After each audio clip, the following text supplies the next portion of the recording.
ક્ષત્રિય રાજપૂત સમાજ દ્વારા પીટી જાડેજા ઉપર જે પાસાના કાયદા હેઠળ જેલમાં મોકલી આપવામાં આવ્યા છે, તાત્કાલિક છોડવામાં આવે તેવી માંગ સાથે આજરોજ મામલતદારને આવેદનપત્ર પાઠવવામાં આવ્યું અને પીટી જાડેજા ઉપર કિન્નાખોરીનો મામલો હોય તેવું લાગી રહ્યું છે।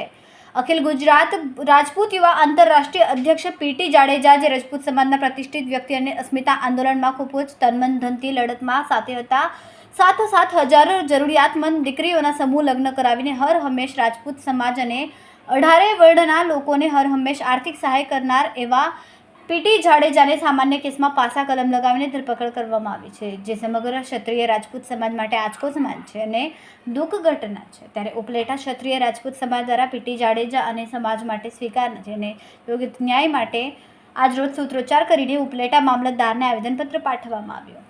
હું વાળા કાકુભાઈ ગામ ચરેલિયા રાજપૂત સમાજ આજે એકતા અખંડિતતાને લઈ અને જે પીટી જાડેજા સાહેબને જે અન્યાય થયો છે એ અન્યાયને દૂર કરવા માટે અત્યારે અમે આખા રાજપૂત સમાજ અત્યારે અહીંયા આવી અને મામલતદાર કચેરી આવેદનપત્ર દેવા આવ્યા છીએ। અમે તો રાજપૂત સમાજે તો બલિદાનો આપ્યા છે, એનો ઇતિહાસ કંઈક ગવા છે અને અમે અત્યારે જે પીટી જાડેજા સાહેબને ખોટી રીતે ફસાવી અને રાત્રે જે એને લઈ ગયા એ પીટી જાડેજા સાહેબને નથી લઈ ગયા, પણ રાજપૂત સમાજને કલંકરૂપ આ કિસ્સો તમે બનાવી દીધો છે। માટે સરકારશ્રીને હું આવેદન કરું છું, આ સરકારને એક વિનંતી કરું છું કે જલ્દી સે જલ્દી પીટી જાડેજા સાહેબને નિવૃત્ત કરવામાં આવે એવી અમારી સર્વ રાજપૂત સમાજની માંગણી અને લાગણી છે। કારણ કે आत्मसम्मान की गौरव गाथा, आत्मसम्मान की गौरव गाथा जिसने राजपूत समाज के दिल पर लिखी है वो पीटी जाडेजा साहब है, वो पीटी जाडेजा साहब है। जय माता दी। मारू नाम चुड़ासमा भरतसिंह शिवभा।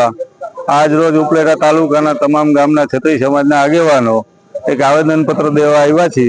जे पीटी जाडेजा माटे अन्याय थयो छे, जे अमारा समाजना भामाशाह गणो तेना माटे अर्धी राते એને ધરપકડ કરી અને પાછાના તાત્કાલિક ધોરણે કાગરે કરીને સાબરમતી જેલમાં ધકેલવામાં આવ્યા, જે અન્યાય થયો છે અમારી માટે, એના માટે અમે ન્યાય માટે આવેદનપત્ર આપેલું છે અને અમારા ઇતિહાસ બલિદાન અમે દીધા છે। એ જોઈને સરકારને પણ કંઈક વિચારવું જોઈએ કે આ સમાજ છે એક બલિદાન દેવાવાળો સમાજ છે, એના માટે અન્યાય કરશો તો પછી બીજાનું શું? અને આ જ્યાંથી અસ્મિતા આંદોલનનું આ હાયલું છે ત્યાંથી જ અમને લોકો જે આના હારે જોડાયેલા છે એને ટાર્ગેટ કરવામાં આવે છે ગોતી ગોતીને। આવું ઘણી જગ્યાએ બનેલું છે અને આ આવતા સમયમાં પણ આવું બનશે એવું મને લાગી રહ્યું છે। તો આના માટે કંઈક સરકાર વિચારે અને અમારે પાછું રોડ ઉપર ન આવવું પડે તેનો વિચાર કરી અને અમને ન્યાય આપે। જય ભારત માતા કી જય। હું જયદેવ સિવાડા ગધેથર આજ રોજ મામલતદાર કચેરીએ અમે આવેદનપત્ર આપ્યું છે। એક પીટી જાડેજા આંતરરાષ્ટ્રીય યુવા અખિલ ગુજરાત યુવા પ્રમુખ એવા પીટી જાડેજા સાહેબને જ્યારે નહીં જેવી બાબતની અંદર પાસાના કાયદા લગાડી અને અચાનક એની ધરપકડ કરી છે, ત્યારે આજે અમારા તમામ ગુજરાતના ક્ષત્રિય સમાજને એક કલંકિત થાય એવું આ સરકારે એવું વર્તન કર્યું છે। જ્યારે અમારા ઘણા બધા સમાજના ઘણા આગેવાનો એને પણ આવી રીતે ફસાવવામાં આવ્યા છે, ત્યારે હવે અમારો અંત આવી ગયો છે કે ક્ષત્રિય સમાજ માટે કેમ આવો અન્યાય થાય છે।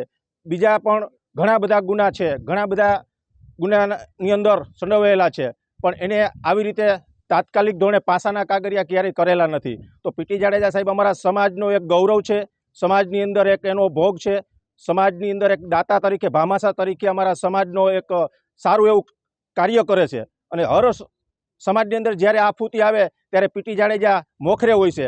એટલે એમનું આજે અમને એવું લાગે છે કે કાંઈક સરકારને એવું લાગે છે કે આ સમાજનો આગેવાન છે તો આને પાછો પાડવો અને આને ઇજ્જત ઉપર હાથ નાખો, તો એ પીટી જાડેજાની ઇજ્જત ઉપર હાથ નથી નાખ્યો, સમસ્ત ગુજરાતના રાજપૂત સમાજ માટે આ એક એની આબરૂ ઉપર હાથ નાખેલો છે। એટલે અમને આજે એવો અમારા આખા ઉપલેટા રાજપૂત સમાજ તમામ પાંખું એટલે તમામ જ્ઞાતિ પણ અમારી સાથે છે, એવી રીતે અમે આજે આવેદનપત્ર આપી અને પીટી જાડેજાને ન્યાય મળે, તાત્કાલિક ધોરણે ન્યાય મળે એવું અમે આજે આવેદનપત્ર આપ્યું છે અને સમસ્ત ક્ષત્રિય સમાજ આ રોષે છે। આથી વિશેષ કદાચ ન્યાય નહીં આપે તો અમે રોડ પર ઉતરી અને ગાંધી ચીમકી દ્વારા અમે આંદોલન પર કરશું એવી પણ અમારી તાકાત છે અને કરીશું।